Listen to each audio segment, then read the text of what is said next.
Bonjour à toutes et à tous et bienvenue sur Radio CSERT, votre rendez-vous quotidien avec l'actualité de la cybersécurité. Je suis Marc-Frédéric Gomez, nous sommes le mercredi 22 octobre 2025, épisode 462, et au programme aujourd'hui, nous avons une journée particulièrement chargée avec pas moins de 12 avis du CERT-FR publiés hier soir, principalement issus du correctif trimestriel d'Oracle avec WebLogic, Java SE, MySQL, Database Server, PeopleSoft, VirtualBox et Solaris sont tous concernés par de multiples vulnérabilités critiques permettant l'exécution de code arbitraire à distance. On a également au menu des failles dans GitLab, dans Atlassian, Xen, Google Chrome et SolarWinds Observability. Et pour commencer, une alerte importante concernant TP-Link, une vulnérabilité critique dans les passerelles Omada, exploitable à distance, sans aucune authentification. Un correctif est déjà disponible. N'oubliez pas, l'ensemble des sources est disponible dans la description de l'épisode du podcast et on n'oublie pas de s'y abonner. C'est parti pour cette petite revue de presse.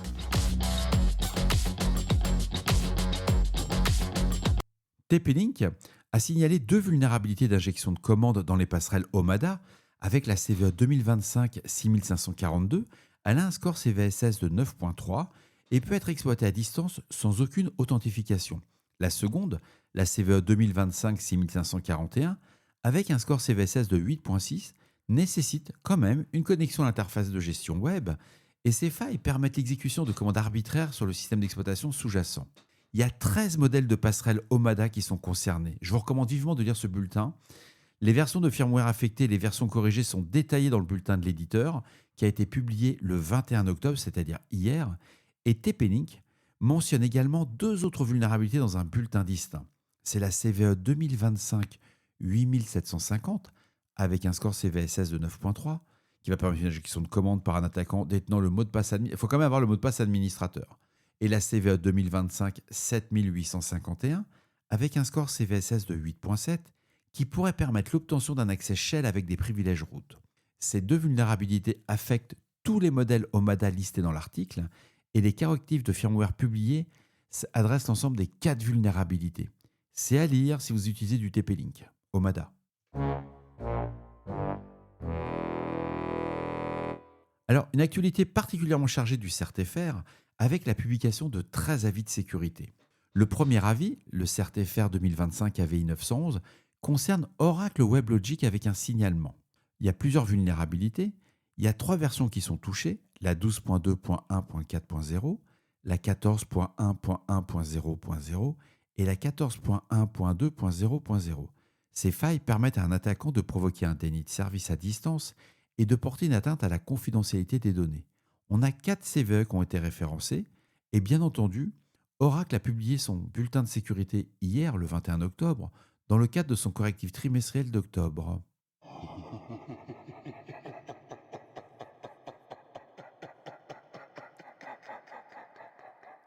Le second avis du CERT-FR, c'est l'avis 904.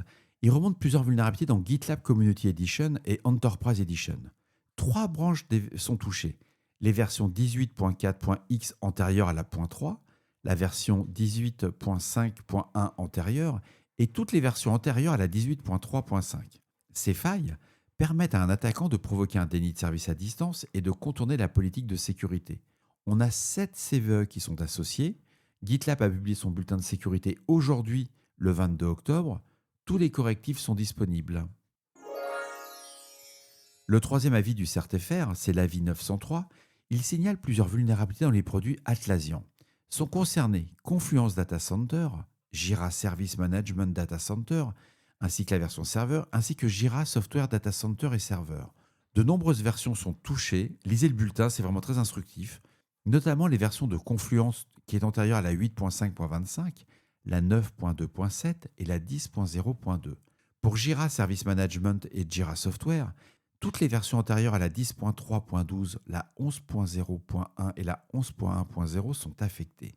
Cette faille permet à un attaquant de provoquer un déni de service à distance, une atteinte à l'intégrité des données et surtout un contournement de la politique de sécurité. Il y a 6 CVE qui sont référencés. Atlassian a publié 13 bulletins de sécurité le 21 octobre. Tous ces correctifs sont disponibles. Bref, vous l'aurez compris, on ne réfléchit pas. Un quatrième avis du CERT-FR, le 906, alerte sur plusieurs vulnérabilités dans Oracle Java SE. Les versions touchées incluent Oracle Java SE 8U461, 8U461B50, la 8U461-perf, la 11.0.28, la 17.0.16, la 21.0.8 et la version 25.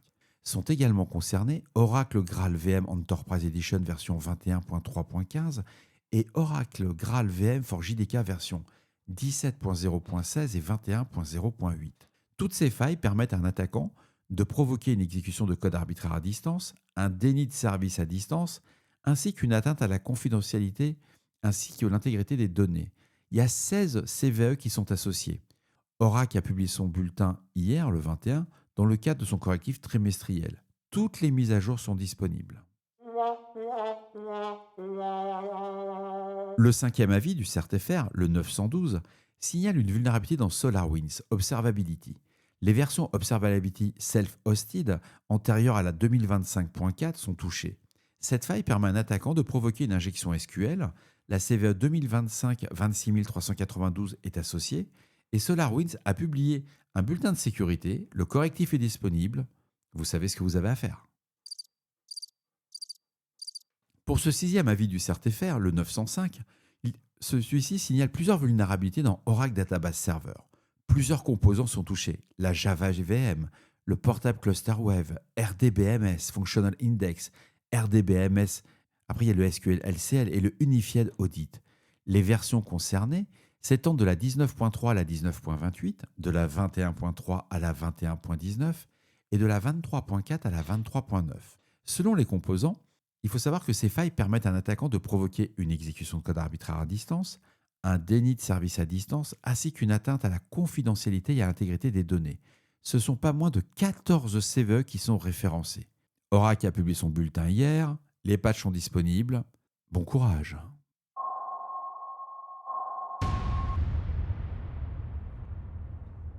Nous continuons sur les avis du CERT-FR avec l'avis 901 qui signale une vulnérabilité dans Google Chrome. Toutes les versions antérieures à la 141.0 7390.122 pour Linux et antérieures à la 141.0 7390.122 ou 123 pour Windows et Mac sont impactées.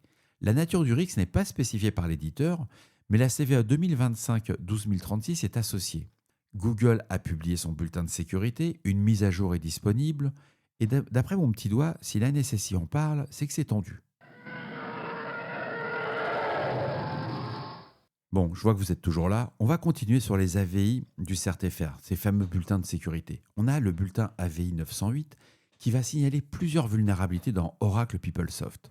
Les produits concernés sont PeopleSoft Enterprise CS Financial Aid version 9.2, Fin IT Asset Management version 9.2, Fin Maintenance Management version 9.2 aussi, Fin Payable version 9.2, ainsi que PeopleTools version 8.62. Toutes ces failles permettent à un attaquant de provoquer une exécution de code arbitraire à distance, un déni de service à distance, ainsi qu'une atteinte à la confidentialité et à l'intégrité des données. Ce ne sont pas moins de 24 CVE qui sont associés. Les correctifs sont disponibles.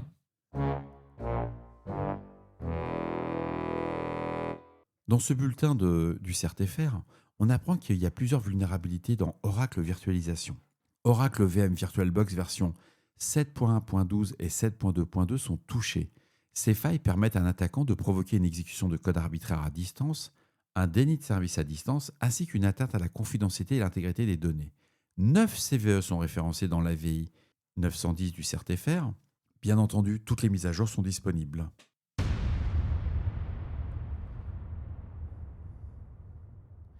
Dans l'AVI du CERT-FR 907, nous avons Oracle MySQL. Et il y a de nombreux produits qui sont concernés dans cette branche. Il y a le MySQL Cluster, le MySQL Enterprise Backup, le MySQL Server avec des composants InnoDB, Component, Service, il y a le DML, l'optimiseur, ainsi que le MySQL Workbench. Les versions touchées s'étendent de la 8.0 à la 9.4.0 selon les composants. Ces failles vont permettre à un attaquant de provoquer une exécution de code arbitraire à distance, un déni de service à distance, ainsi qu'une atteinte à la confidentialité et l'intégrité des données. Ce ne sont pas moins de 28 CVE qui ont été référencés. Les correctifs sont disponibles. Je vous recommande fortement, si vous avez du MySQL, de patcher. On reste concentré pour la VI 902 du CERT-FR qui signale plusieurs vulnérabilités dans Xen. Les versions vont de la 4.17.x, la 4.18.x et la 4.19.x sans les correctifs XSA 475-4.19.1 et le 19.2.patch sont également touchés. Alors, il faut savoir que ces failles vont permettre à un attaquant de provoquer une élévation de privilèges, une atteinte à la confidentialité des données et un déni de service. Il n'y a que 2 CVE qui sont référencés par rapport aux vulnérabilités, c'est la CVE 2025 58147 et 58148. Et Xen a publié son bulletin de sécurité Advisory 475 hier, lundi, et les correctifs sont tous disponibles. Restons concentrés, il ne reste plus que 2 avis. Pour l'avis 909 du CERT-FR, qui nous informe que plusieurs vulnérabilités dans Oracle System, les produits concernés sont Oracle Solaris Cluster version 4, Oracle Solaris version 11 et Oracle ZFS Storage Appliance Kit version 8.8. Et ces failles vont permettre à un attaquant de provoquer une exécution de code arbitraire à distance, un déni de service à distance, ainsi qu'une atteinte à la confidentialité et à l'intégrité des données. Il faut savoir qu'il y a 17 CVE qui sont référencés. Bien entendu, tous les patchs sont disponibles. Et pour le dernier avis du CERT-FR, c'est l'avis 900, il signale plusieurs vulnérabilités dans Centréon Web. Et oui, pour une fois, ce n'est pas le produit Oracle, c'est dans Centréon. 3 branches de versions sont touchées. Les versions 23.10 antérieures à la .28, les versions 24.4 antérieures à la version 18 et les versions 24.10 antérieures à la version 13. C'est les 24.10.13. Toutes ces failles permettent à un attaquant de provoquer une injection de code indirect à distance de type XSS. Et il n'y a que 2 CVE aussi qui sont associés. La CVE 2025 54889 et la CVE 2025 54891. Centréon a publié 2 bulletins de sécurité hier lundi. Tous les correctifs sont disponibles. En tout cas, ce que je voulais faire suite à cette revue d'actualité, c'est de remercier le CERT-FR pour cette veille qui est quotidienne et accessible à tous.